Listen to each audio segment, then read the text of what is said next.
potenciando. Bien. Hola, buenas tardes, bienvenidas y bienvenidos al segundo seminario virtual internacional de educación artística y gestión cultural, Desaprender para la transformación cultural, organizado por la Red Patagonia Cultural, que reúne a las universidades públicas, estatales y regionales del sur de Chile, las universidades de Magallanes, Aysén y de Los Lagos. Este diálogo se llama Cosmovisiones desde el sentir literario para el desarrollo cultural. Yo soy Ángela Parga y voy a comenzar con 3 invitadas. Nuestra primera es Alejandra Muñoz. Hola Alejandra, desde Aysén. Ella es licenciada y pedagoga de Historia de la Universidad Católica de Valparaíso. Desde el 2012 ha desarrollado diversos estudios e investigaciones acerca de los y manifestaciones tradicionales de los territorios indígenas. Paralelamente, escribe y publica cuentos infantiles con ediciones Mirre Negro, una editorial local. Y en 2018 publica la compilación de testimonios de mujeres pobladoras de Aysén, denominada Toda la vida hacer un futuro. Actualmente sigue escribiendo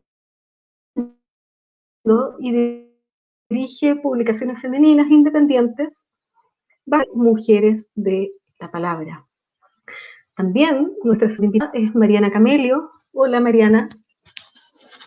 Ella es licenciada en Letras Hispánicas y profesora de lenguaje en Magallanes, y después del año 2014 ha recibido recientemente, el 2019, el premio Roberto Bolaño y obtuvo la beca de creación del Fondo del Libro y la Lectura para este 2020. Actualmente trabaja como coordinadora en el archivo Ronald Kay y participa del colectivo de escritura y traducción Frank Ocean. Nuestra última invitada, desde la región de Los Lagos, es Roxana Miranda Rupailaf. Ella es poeta mapuche huilliche, profesora de lengua castellana y comunicación, también es magíster en literatura hispanoamericana contemporánea. En el año 2012 recibió el Premio Municipal de Literatura en Santiago por una de sus obras más conocidas, que en 2018 fue reeditada. Ha publicado Tienes de Eva, entre otros, Seducción de los Venenos, Tehuacó, por ejemplo, o incluso Cupuqué Filú. Sean las 3 poetas bienvenidas, bienvenidos todos a este encuentro. Ahora sí, quisiera poder darles la posibilidad de saludarnos. ¿Con quién parto? Alejandra. ¿Pueden gracias, Mariana. soltar su micrófono? Bueno, gracias por la invitación, gracias por el espacio también de compartir y de escuchar a estas mujeres, una magallánica, a quien conozco ahora recientemente su trabajo, y a Roxana, que sí la he leído anteriormente y me gusta mucho. Así que contenta de estar en este espacio y poder compartir una mirada quizás desde lo austral, desde lo femenino, desde los territorios. Hay mucho que hablar y que reflexionar, y estos espacios de reflexión y de comunicación en este tiempo se han multiplicado y son, aún así, siguen siendo muy necesarios.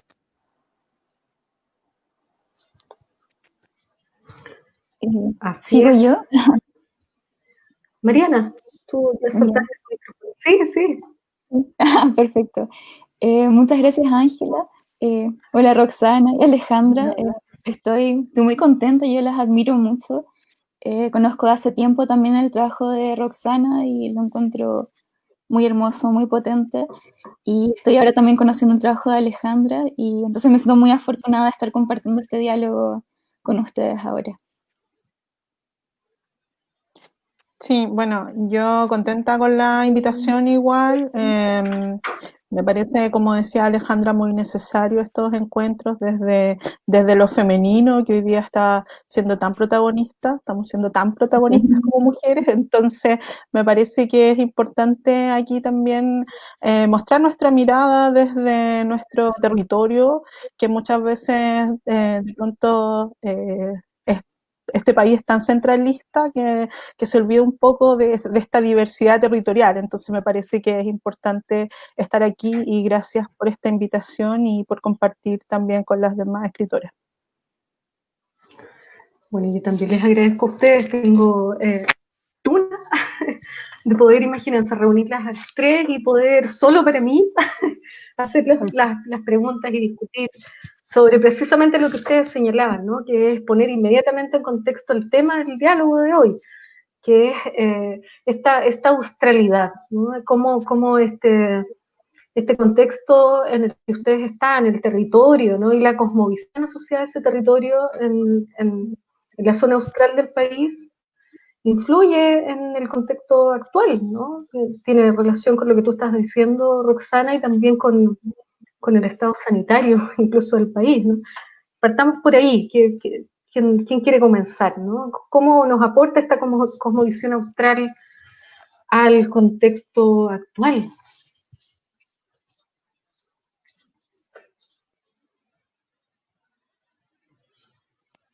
Mariana, ¿tú o no? Bueno, sí. Me pasa con esa pregunta en particular que creo que me surgen muchas más preguntas que respuestas. Yo creo que la primera pregunta en la que pienso es ¿cuál sería una cosmovisión austral, cierto? Porque, claro, se me viene a la mente de que hay muchas cosmovisiones, hay muchas formas de ver y de interpretar el mundo. Y entonces estoy pensando cuáles pueden ser las formas de interpretar el mundo que estén marcadas por el territorio.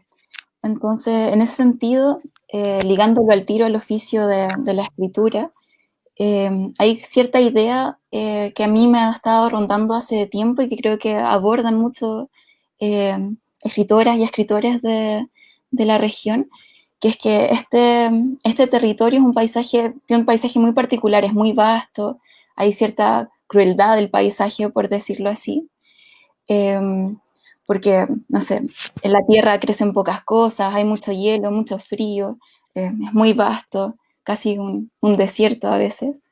Entonces me da la impresión que quizás puede haber una correspondencia como entre esta crueldad del paisaje y la historia de la región, que está muy marcada eh, por el genocidio, por las expediciones fallidas y no que han pasado por el Estrecho de Magallanes, eh, por, no sé, la vida de la gente que ha venido, que ha emigrado de distintos lugares y ha venido a vivir acá, la gente que estaba aquí desde antes.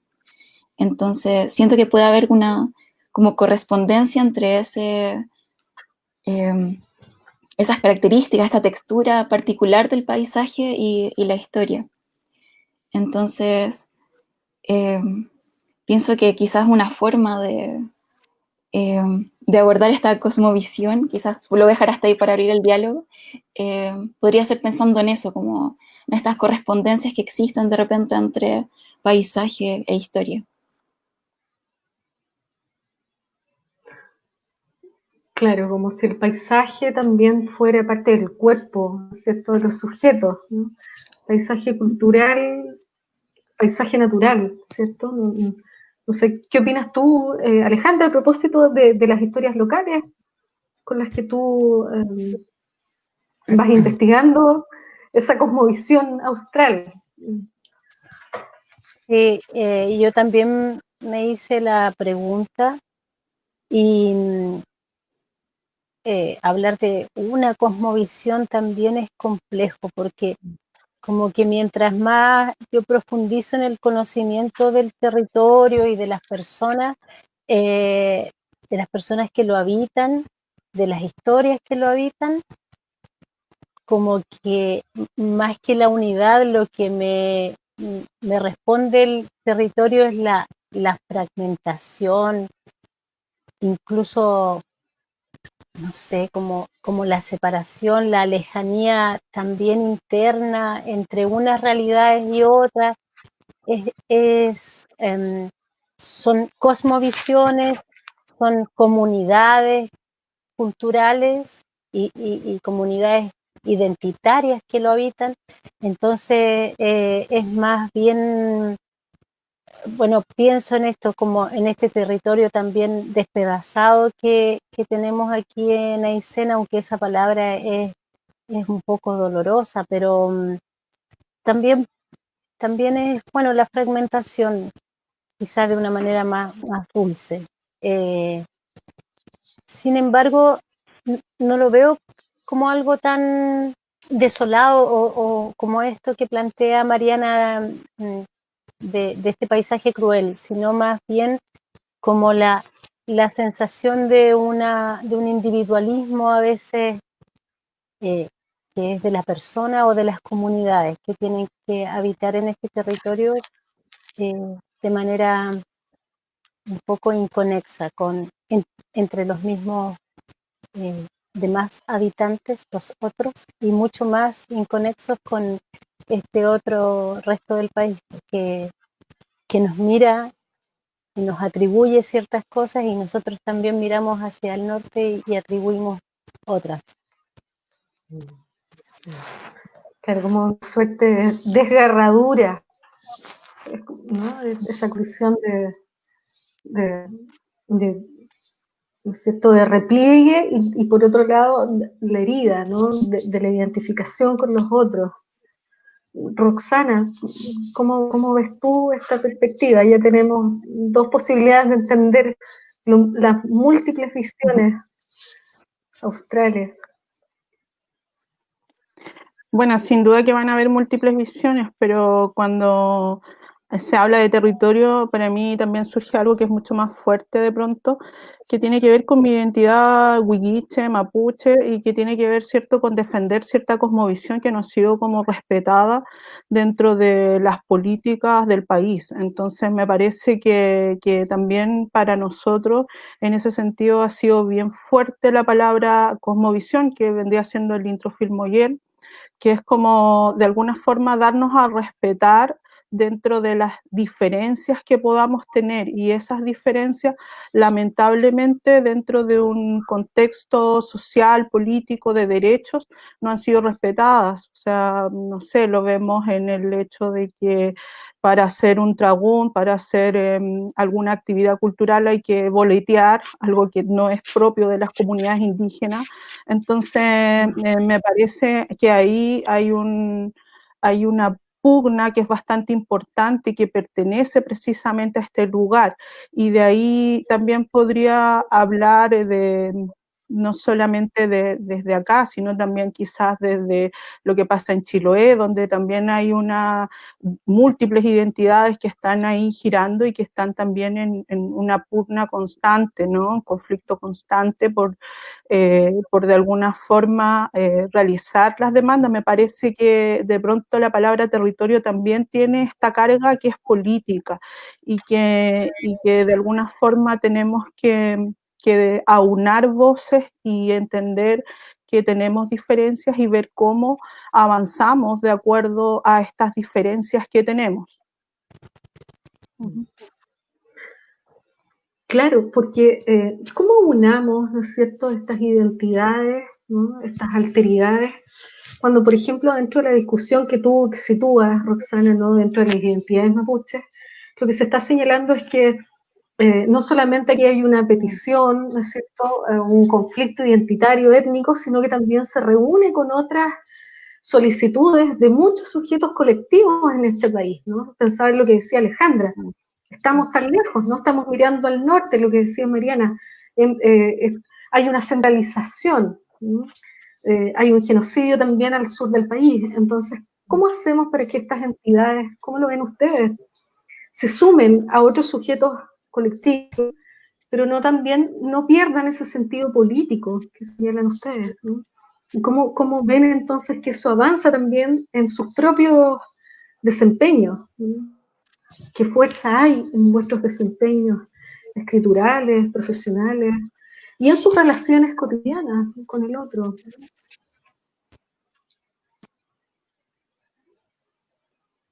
¿Cómo lo ven? O sea, Alejandra, ¿cómo lo ves tú? Bueno, Roxana tiene como una historia y un legado al que asirse así. Y a uno a veces que no tiene esa formación o que no accedió a un reconocimiento más temprano, igual busca hacia qué asirse, cuál es como mi historia, mi propio mestizaje, mis identidades. Y en ese sentido, yo lo que más he encontrado es como la ruralidad en la que crecí, la que conocí, de una Aysén continental, de esta cultura gauchesca que últimamente se ha puesto muy de moda y tal vez es conocida, pero que en realidad tiene un vínculo mucho más profundo con la tierra y quizás muy profundo también con lo que uno ha aprendido, que es como la esencia de los mapuche, que es este contacto con la naturaleza, esta vida en armonía también y respeto con la tierra. Bueno, esa misma esencia también está aquí en la ruralidad isemina, en las formas de vida que las personas recuerdan o que todavía practican. Y eso también está profundamente amenazado por una economía neoliberal, por los sistemas de vida que prácticamente nos imponen o de los cuales es muy difícil escapar hoy. Entonces, yo creo que se hace una suerte de resistencia en muchos pequeños territorios, en muchas comunidades que tal vez no se reconocen a sí mismas como indígenas, pero viven y practican, digamos, un sistema de valores que aun cuando los sienten en amenazados y en peligro, aún así lo siguen practicando y mostrando. Eso es lo que la gente entrega cuando uno llega a inquirir por su vida, a preguntarles, a pedirles que les cuente una historia. Ellos hablan de eso, la gente de Aysén habla de su vínculo con la tierra o con el mar en el litoral. Y ese vínculo está en permanente amenaza y conflicto. Claro, volvemos a la tierra, como decía Mariana. Volvimos, parece que el paisaje, pero el paisaje ya situado, un paisaje que tiene cuerpo, que tiene rostros, ¿no? Que tiene una memoria, que tiene además una delimitación política, un reconocimiento horizontal con todas las especies que están ahí, ¿no? ¿Cómo lo ves tú, Mariana?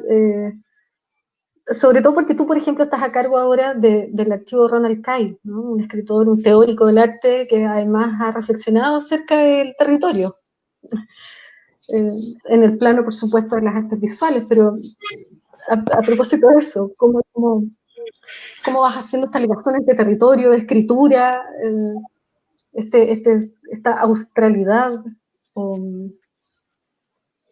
un poco lo que están planteando aquí Roxana y Alejandra? Sí, creo que estoy muy de acuerdo con la idea de resistencia, sobre todo en un país como Chile tan centralizado.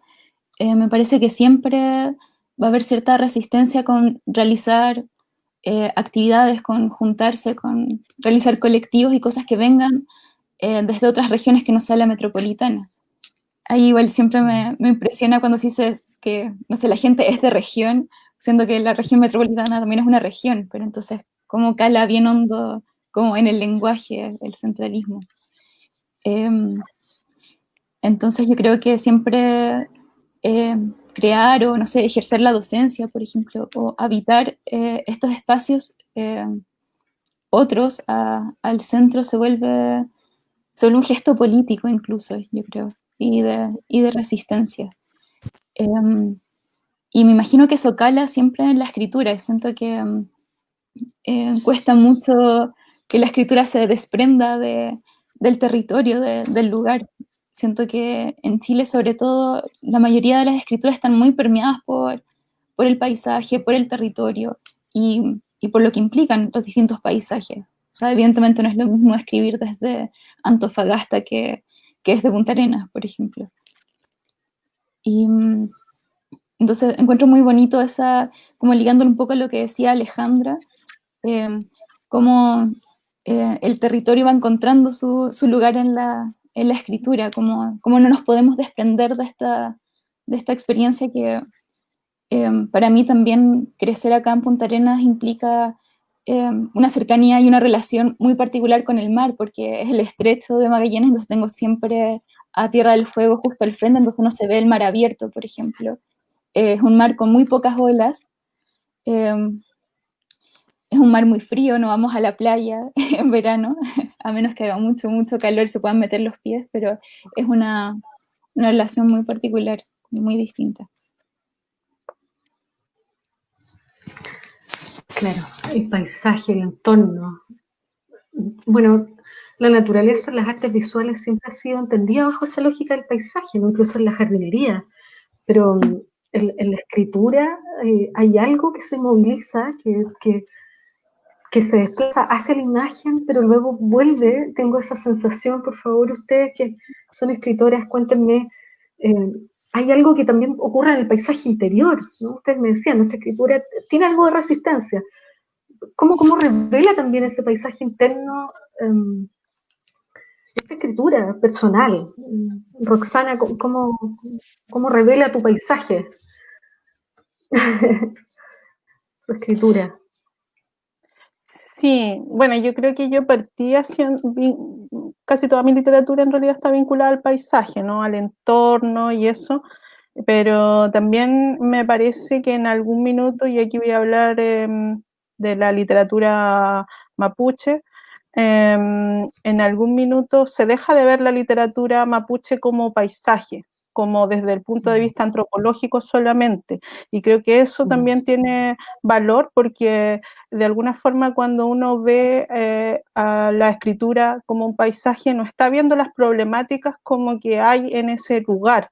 Entonces también ahí hay no sé, hay como una debilidad, por decirlo así, porque de alguna forma la literatura también tiene que dar cuenta de un contexto social y político, no solamente del paisaje. Entonces ahí yo creo que claro, que darle un valor tan grande al paisaje también juega en contra en ese sentido. Así es que eso me pasa. Sin embargo, igual me gusta, cuando yo enseño literatura, igual estoy haciendo estas diferencias, ¿no? Del norte, del sur, de esto, pero yo creo que también hay que ir más allá, profundizar más, digamos, en los otros elementos que hay en este territorio. Y que el paisaje no solo sea como un objeto de estudio, sino que también nos adentremos en cómo dialogamos nosotros con ese paisaje, cómo nos estamos relacionando de forma política, como decía al principio. Y cómo estamos, por ejemplo... No es solo un ornamento. Claro, o sea, por ejemplo, acá el paisaje está siendo intervenido con represas, con forestales, entonces también hay que pensar en eso, en cómo abordar las problemáticas que nos entrega el paisaje, que también son problemáticas sociales, económicas y de poder. Entonces, ¿cómo lo hacemos a partir de nuestros diálogos, de nuestra escritura? ¿Cómo lo damos a conocer, ¿no? Claro, y qué mejor que sus propios locales, ¿no? En cada territorio para saber cuáles son los problemas de esas explanadas, de esas montañas, de los bosques o de esos océanos quietos, ¿no? Alejandra, tú que te enfocas en los testimonios de los sujetos vivos, ¿no? Contingentes, ¿cómo ves tú la perspectiva desde la institucionalidad respecto a esta relación con el mundo local, con la producción de arte? no meramente estética, sino que también con cierta responsabilidad social o con cierto dominio de lo político, no en el sentido partidario, ¿no? Sino que preocupada por la cosa pública. ¿Cómo lo ves tú? ¿Qué opinas tú?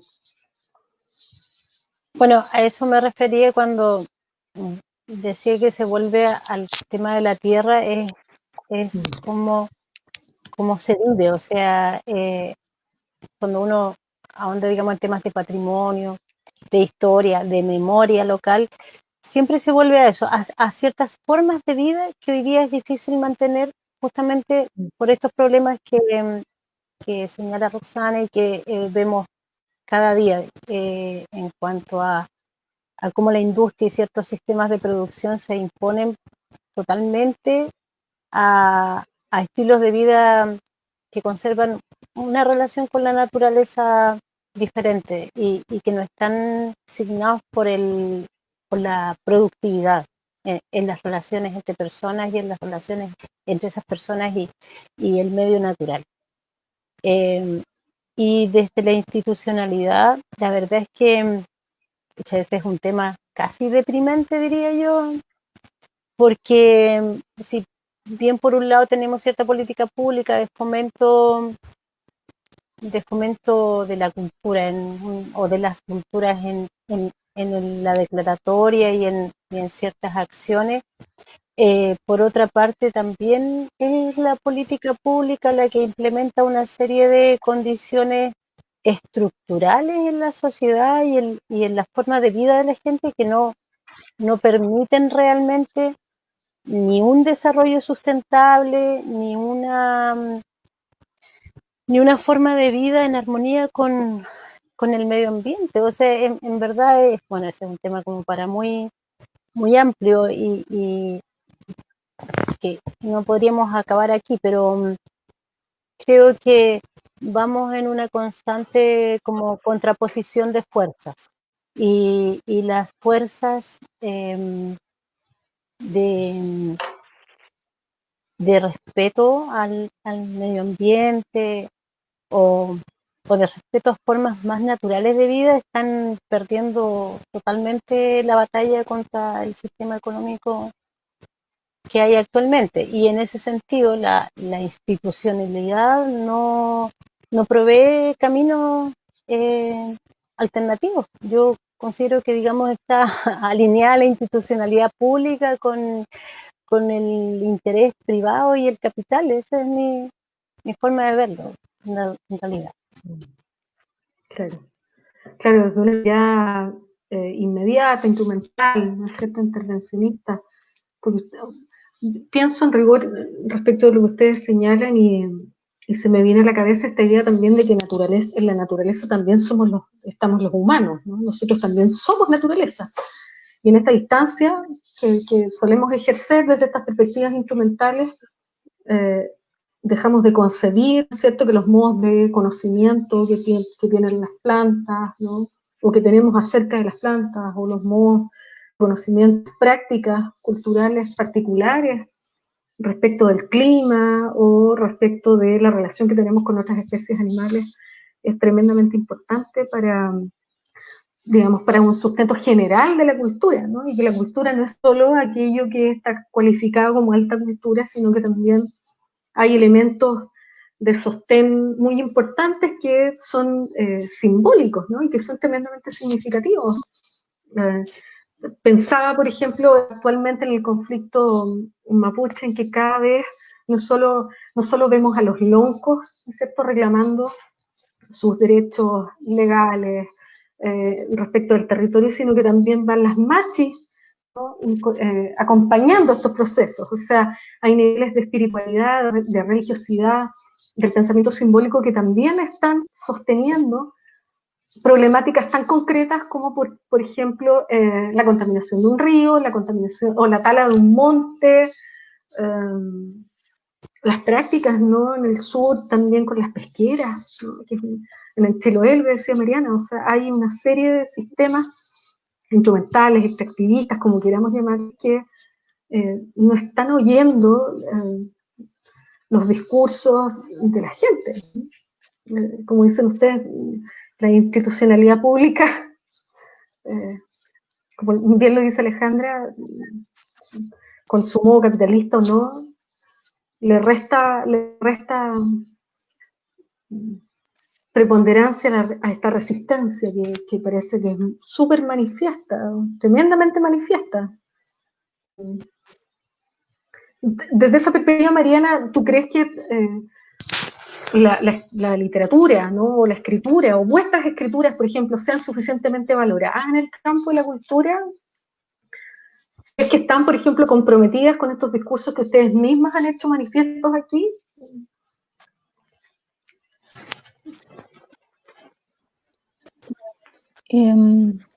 Sí, bueno, yo tiendo a pensar que la escritura es una forma de habitar, ¿no? Como una forma de estar en el mundo. Entonces, pensándolo desde ahí, es imposible que la escritura se desprenda de su contexto y del mundo donde se sitúa. Entonces, por lo tanto, todas estas problemáticas que se han conversado, que son terribles, también como decía Alejandra, algunas son muy deprimentes porque uno de repente siente que choca contra una pared tan grande que es imposible, no sé, uno está como raspando esa pared a ver qué se puede hacer.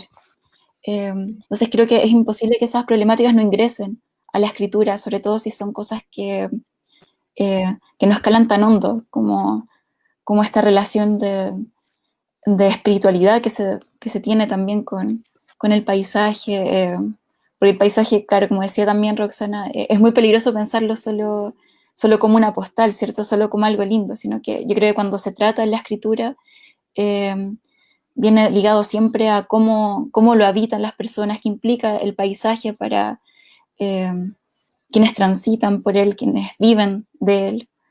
Entonces, en ese sentido, yo creo que sí, totalmente la escritura, no sé, de repente se ve medio inútil, ¿no? Como, como medio para hacer frente a estas cosas, pero pienso que, si no, o sea, por lo menos en mi caso, siento que ese es el lugar también para crear esta resistencia.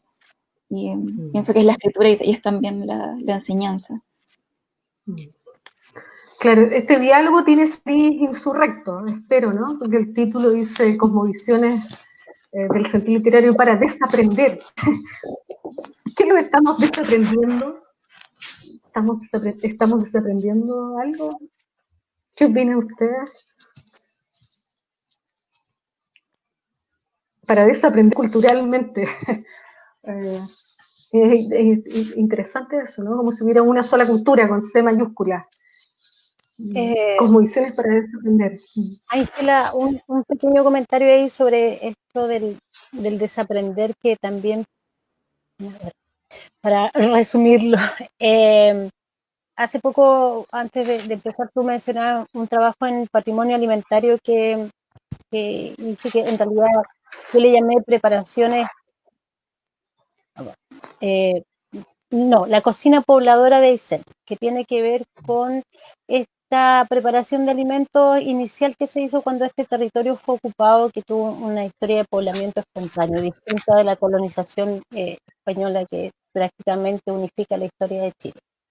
Y ese trabajo de recopilación de las comidas, de las preparaciones, de cómo se aprovechaba todo lo que se tenía a mano en ese momento, tiene que ver con el desaprender, en el sentido de que nos han instalado una idea de que mientras más capacidad, digamos, adquisitiva tenemos la posibilidad de comprar alimentos que están preparados y facilitarnos la vida. Ese es como el eslogan del momento, que uno no invierta tanto tiempo en preparar lo que come, por ejemplo, ni menos aún en cultivarlo y después prepararlo. Entonces, eso yo considero que es como un aporte a desaprender eso que la comunicación y digamos, la cultura actual en la que estamos inmersos nos enseña a consumir lo que la industria te pone a la mano. Entonces, este trabajo igual buscaba como un poco rascar la pared, como dice Mariana, y tratar de hacer ahí una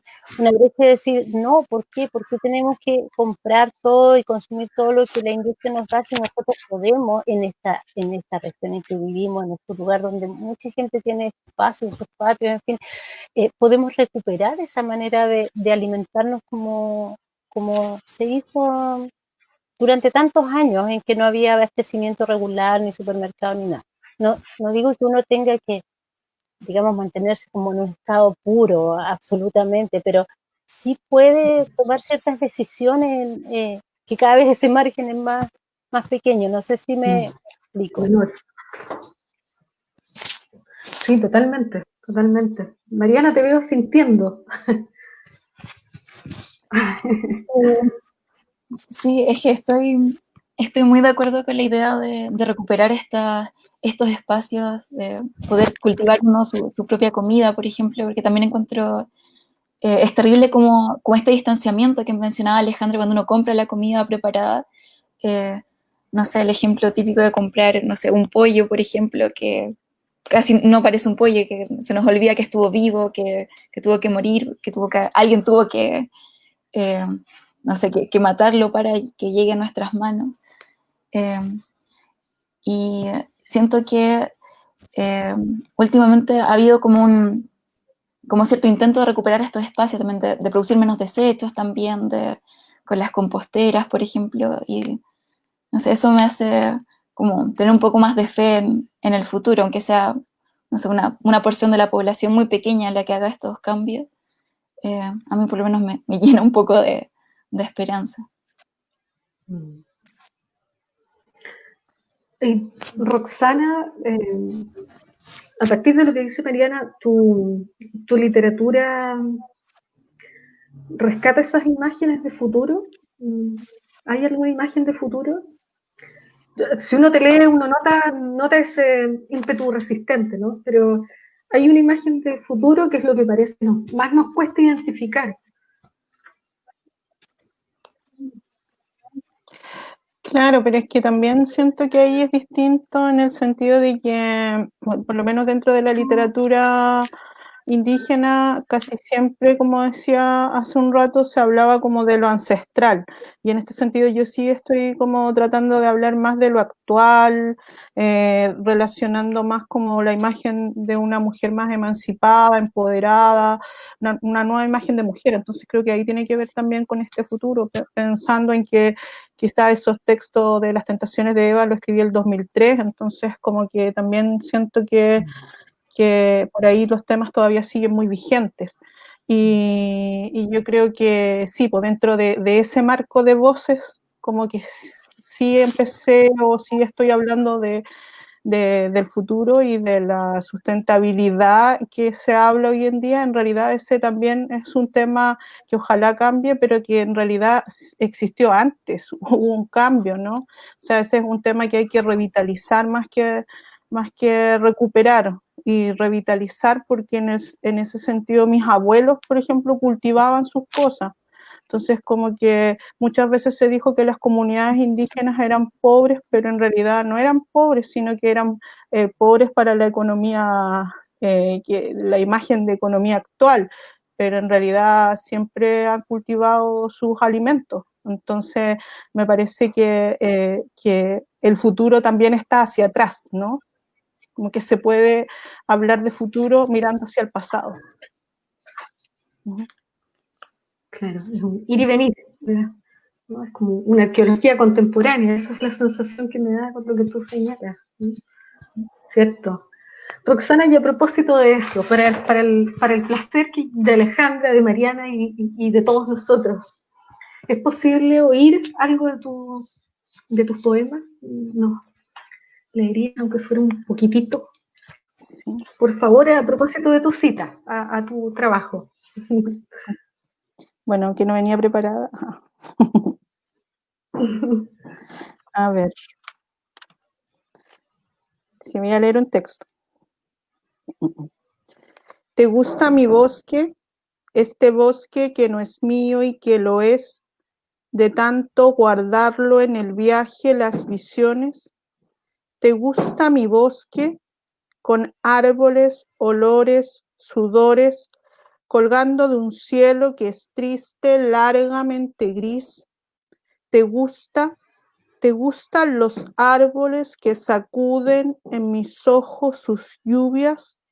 ¿Te gusta este bosque? Dime si te gusta este bosque que he andado inventando para ti. Todas estas hojas las he pintado con el corazón azul que tengo después de ti, tus vuelos.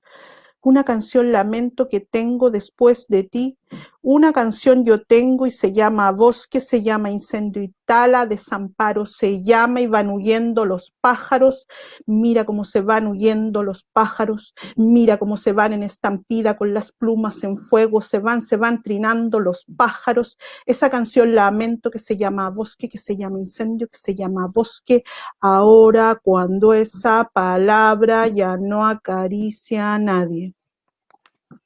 Ahí está.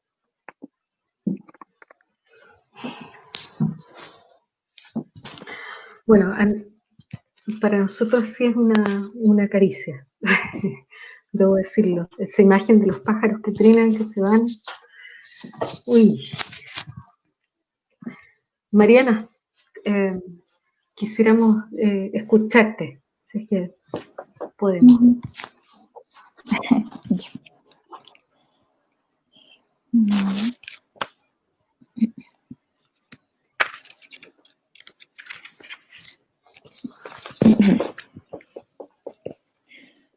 Construiste la casa principal sobre la columna de las focas.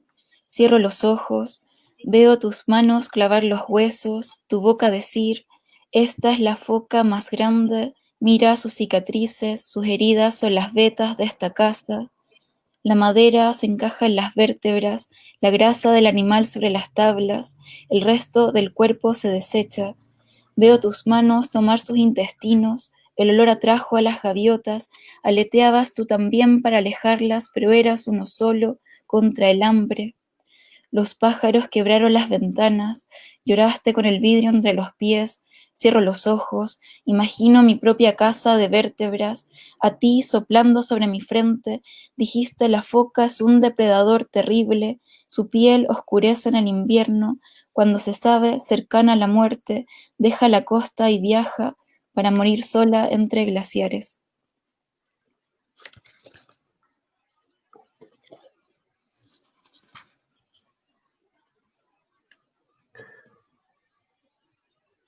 Bueno, en ambas están, ¿eh? Basta solo con escuchar y uno las siente, las ve. Y lo interesante es que le hablan a alguien.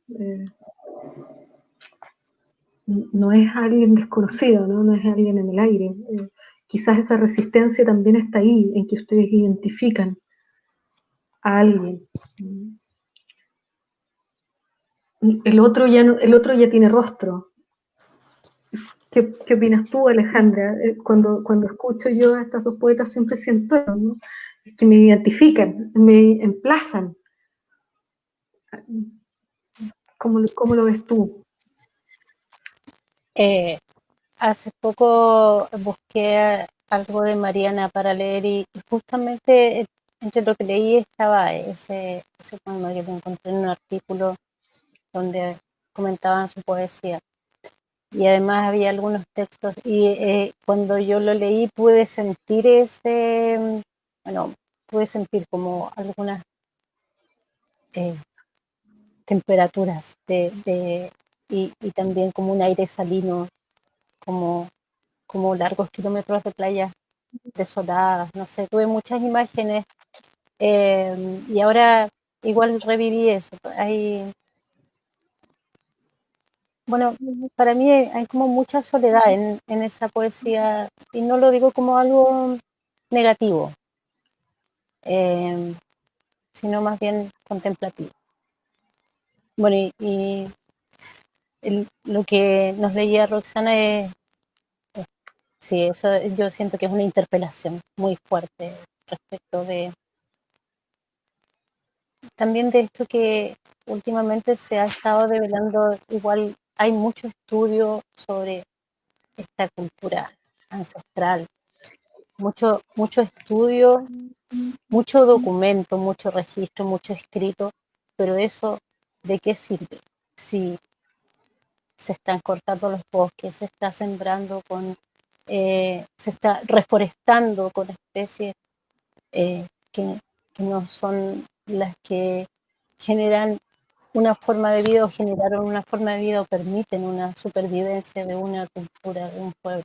Entonces, en verdad es una contradicción dolorosa. Sí, bueno, ya nos va quedando poco tiempo de nuestra conversación, pero yo no quisiera quedarme con este sentimiento dulce, como señalaba Alejandra, esta cosa agria dulce. Quisiera comentarles algo. Tengo un muy querido amigo que se llama Pedro Favarón. Él es un médico visionario de la Amazonía y él me ha hecho pensar en algunas cosas, y una de ellas es precisamente esta condición de lo ancestral. Yo le preguntaba, le decía, bueno, Pedro, entonces, ¿todo el dominio ancestral solo queda para los grupos indígenas, solo para los pueblos indígenas? Y él me responde con una pregunta, me dice, bueno, pero ¿cuál es el estado de lo indígena? En realidad, ¿qué es lo que nos reúne? ¿La etnia o cierta espiritualidad, Ángela? Y me golpeó fuertemente, ¿no? Porque me di cuenta que había algo más ahí, hay cierta fraternidad, ¿no?, que podemos tener no solo entre el yo sangre, se me viene aquí a la idea de la nacionalidad. ¿Se acuerdan ustedes?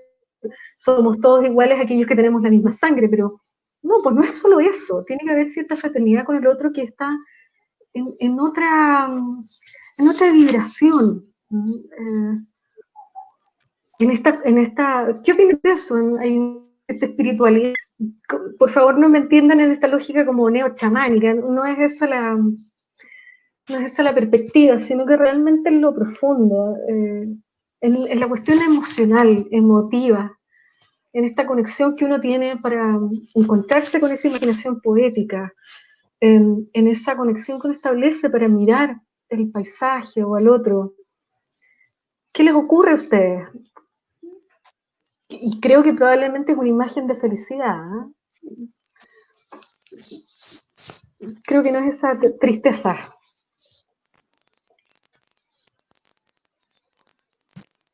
Roxana.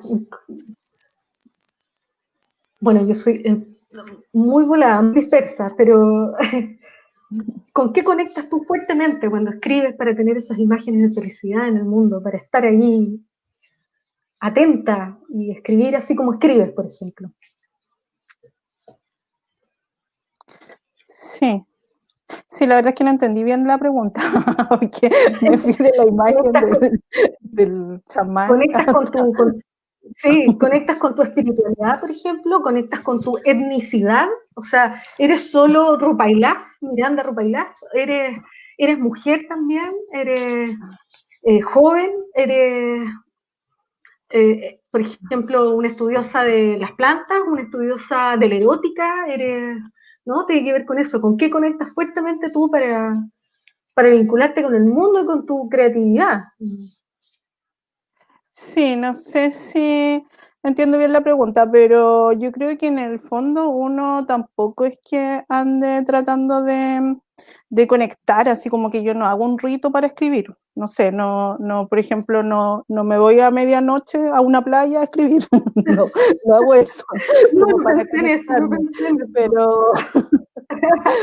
pero yo creo que siempre está yo creo que siempre está la identidad de uno, ¿no? La identidad que uno tiene y la que va construyendo también. La identidad no es algo fijo, la identidad es cambiante, uno va cambiando con el tiempo.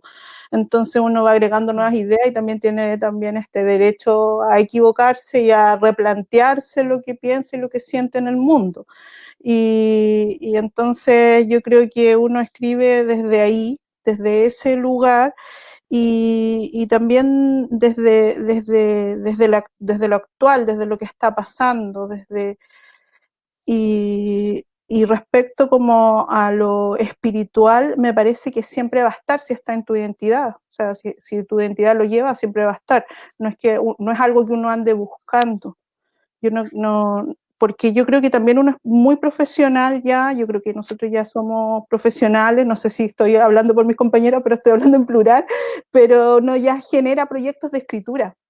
Entonces, como que también al profesionalizar la escritura, uno también tiene, no sé, pues voy a escribir un libro sobre la ciudad, por lo tanto voy a leer textos que hablan de la ciudad, como que también existe esa parte, digamos, no todo es como espiritual, también hay algo que tiene que ver con un plan de trabajo. Y ese plan de trabajo yo creo que uno también lo tiene bien demarcado, bien claro, ya con los años de profesional que lleva dentro de esto, ¿no? Eso. Sí, yo quería agregar a lo que decía Roxana, que claro, yo creo que evidentemente está esta espiritualidad o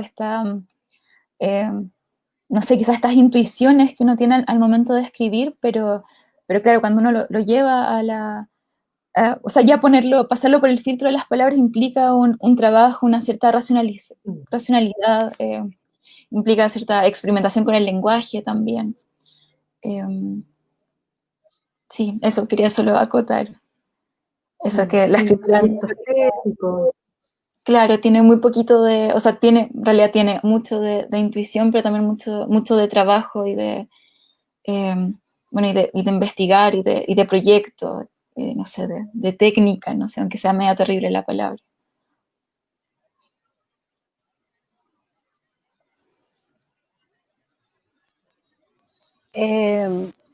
Ángela, bueno, sobre lo que tú dices, yo he trabajado quizás menos como esta dimensión escritural que sí tienen Mariana y Roxana. Yo soy como una aficionada, me siento a la escritura y he hecho bastantes trabajos de entrevistas y esas entrevistas algunas, bueno, se han publicado, recopilación de testimonios, y ahí me pasa eso que tú dices, porque es como, yo creo que he hecho como un trabajo de indagar en mi propia espiritualidad o como un poco preguntarme como por la humanidad, ¿entiendes? ¿Qué es lo que nos define más esencialmente? Y como que esa indagación yo la he ayudado con lo que siento que como casi curioseo de las vidas de las personas que entrevisto, porque he hecho ese trabajo de pedirle a mujeres, sobre todo, que me cuenten su vida. Así como simplemente como con mucho tiempo para escuchar y siento que esa indagación en la vida de las otras también es el ejercicio como para entender cosas propias, y qué es lo que nos une, aún con historias o con biografías distintas, con experiencias distintas, hay ciertos como hilos invisibles que unen a los seres humanos, y eso a mí me provocan mucha curiosidad. Y también me doy cuenta que esos hilos no funcionan igual para todos los seres humanos, entonces a algunos seres humanos les mueven algunas cosas y a otros no. Cierto. Claro, desde esa perspectiva entonces sí hay muchas visiones, ¿no? Muchas visiones de mundo y de ahí hay una riqueza interesante. Estamos finalizando, yo lo lamento tremendamente porque creo que hemos quedado así al inicio del bonito, ascendente. Pero quiero agradecerles mucho haber compartido con nosotros, darme esta posibilidad también de poder entrevistarlas, ¿no? Contarles en qué estamos, en qué proceso estamos como universidad, ¿no? Intentando desaprender culturalmente, fomentar, ¿no es cierto?, la producción, apoyar la producción de nuestros escritores locales, chilenos, jóvenes que están actualmente trabajando, que son activos, vivos, ¿no?, contingentes, que están conectados con las distintas regiones y comunidades, ¿no es cierto?, donde ustedes están viviendo, habitando, y es donde están dando sentido a la realidad. Les agradezco nuevamente. Ya estamos despidiéndonos. Yo no sé si aquí tienen alguna palabra final cada una antes que yo cierre y llegamos a este corte de la transmisión. ¿Quién parte? ¿Quién se despide? Yo creo que agradecerte el conversatorio, agradecerle, ¿cierto?, a Alejandra, a Mariana, fue un conversatorio bastante fluido, siento yo.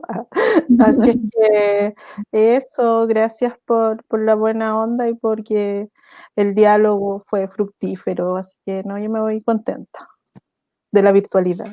Qué bueno. Una virtualidad más cercana.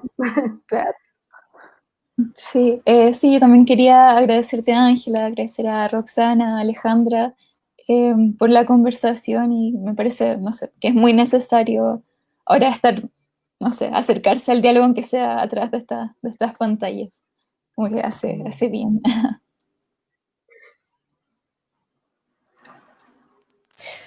Bueno, despedirme, invitarlas a ISEN, a todas, planificar un encuentro futuro.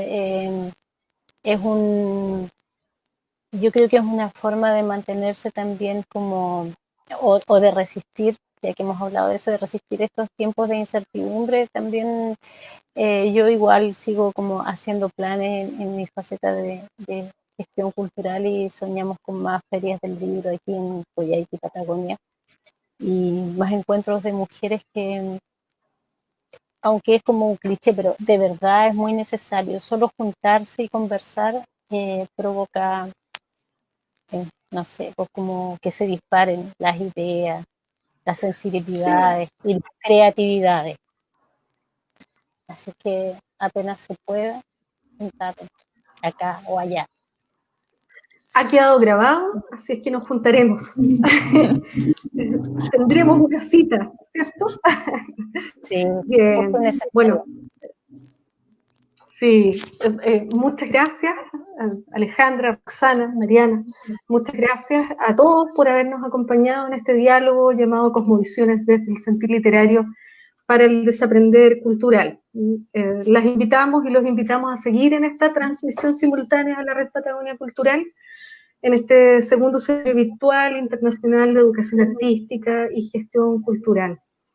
A través del canal de YouTube de Ulagos TV y de Facebook nos pueden mirar en la ventana cultural UMAC. Y bueno, les dejo un abrazo, paz, fuerza y alegría para todos. Y nos vemos. Adiós, queridas escritoras y poetas. Y un abrazo para todos.